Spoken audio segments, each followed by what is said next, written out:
How to create a zip file on a Windows 11 laptop. This tutorial shows you how to compress files and folders into a zip file on your laptop. First, open File Explorer on your Windows 11 laptop.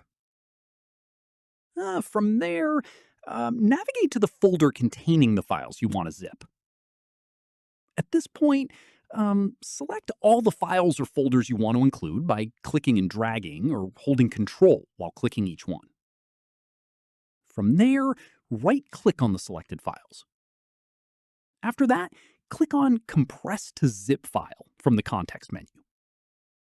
In the next step, a new zip file will be created in the same folder containing all the selected items. From there, right-click on the new zip file and click on Rename to give it a name of your choice.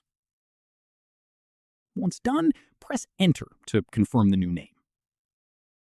Following this, if you want to zip an entire single folder instead, right-click directly on that folder. From here, click on Compress to Zip File, and Windows will create a zip version of that folder in the same location. At this stage, if you do not see the Compress to Zip File option, make sure you are right-clicking directly on the selected files and not on an empty area of the folder. Finally, double-click on the zip file to confirm all your selected files have been compressed correctly inside it. And that's it. If this guide helped you create a zip file on your laptop, give it a like, subscribe for more Windows tutorials, and tap the bell icon for updates. See you in the next one.